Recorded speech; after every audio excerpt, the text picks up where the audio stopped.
নমস্কার, দেখছেন এক ঝলকে মিডিয়া। আপনাদের সঙ্গে রয়েছি আমি সায়ক। দেখুন, রেলে প্রত্যেক দিন প্রচুর নিয়ম আসছে।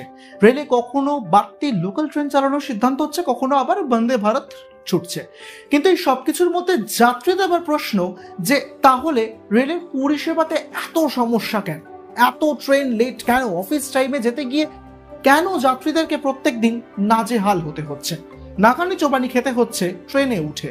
এক তো প্রচন্ড গরম, আর তার মধ্যে ঘন্টার পর ঘন্টা ট্রেন দাঁড়িয়ে থাকছে। সদ্য সেই নজির দেখেছে পূর্ব রেলের শিয়ালদা ডিভিশন। সদ্য আবার কাজ শুরু হতে চলেছে শিয়ালদার পরেই দক্ষিণ পূর্ব শাখায়, অর্থাৎ হাওড়া খড়গপুর সেকশনে। আর হাওড়া বর্ধমান কট, হাওড়া বর্ধমান মেইন লাইনে তো কখনো কখনো কোনো না কোনো কাজ লেগেই রয়েছে। তবে সবকিছুর মধ্যে ভোগান্তি হচ্ছে যাত্রীদের। তবে যাত্রীদেরকে আবার পাল্টা অভিযোগ করছে রেল টিকিট কাটা নিয়ে। আর এবার এই নিয়ে একটা বড় ভিডিও বার্তাও প্রকাশ করা হয়েছে রেলের তরফে।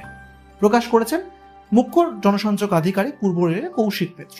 যদিও তিনি কি বলেছেন আপনাদেরকে শোনাবো, তবে তার আগে বলে রাখি যে রেল এবার কি চেষ্টা করছে। রেল এবার বলছে যে আপনি শুধুমাত্র যে ট্রেনে চড়ছেন তাতে কিন্তু যথেষ্ট নয়, আপনাকে টিকিটটাও কাটতে হবে। আপনাকে একজন সতর্ক যাত্রী হতে হবে, একজন সাধারণ মানুষ যা যা করা উচিত সেগুলো করতে হবে। শুধু যে রেলের ওপর আপনি কমপ্লেন করছেন সেটাই কিন্তু সব নয়, কাজে রেলের ওপরও আপনারও কিছু দায়িত্ব বর্তায়। বহু মানুষ টিকিট না কেটে ট্রেনে যাচ্ছেন, যদিও সেটা একেবারেই সমর্থনযোগ্য নয়। তার কারণ হচ্ছে অনেক মানুষ ভাবছেন মাত্র তো দুটো স্টেশন, এই দুটো স্টেশনের টিকিট কেটে কি হবে, আর চেকার তো এখানে থাকেই না। আর সেই জিনিসটাকেই কাজে লাগাচ্ছে রেল।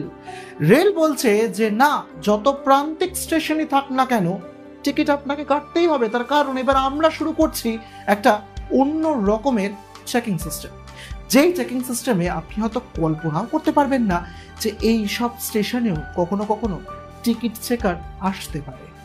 এবং তারা শুধু যে ট্রেনে থাকবেন তা কিন্তু নয়, আচমকা বিভিন্ন স্টেশন থেকে তারা উঠে পড়বেন ট্রেনে। আর অবশ্যই বলার কোনো অপেক্ষাই রাখে না যে সেই সব স্টেশনেও প্রচন্ড পরিমাণে চেকিং চলবে।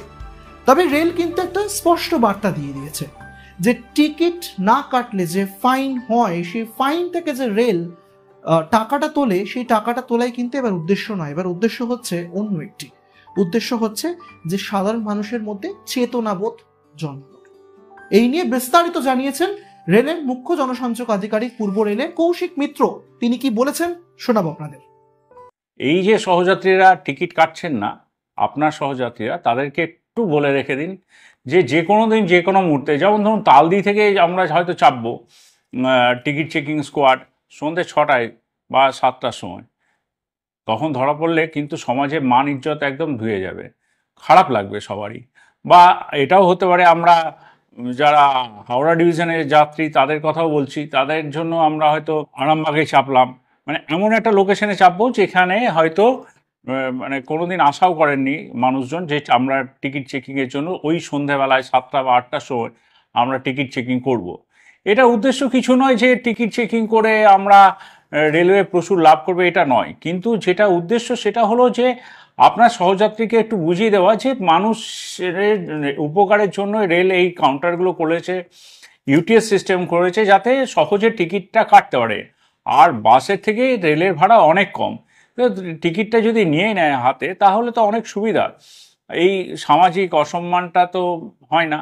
যেমন আমরা এটাও ভেবেছি যে ঝাপটার ঢাল বা ওইদিকে কাটোয়া, এরকম ছোট ছোট লোকেশন ধরে আমরা চেপে যাব, চেপে গিয়ে বা ওইদিকে লালগোলায় চেপে যাব, বা ধরুন এখানে কুলটিতে চাপলাম।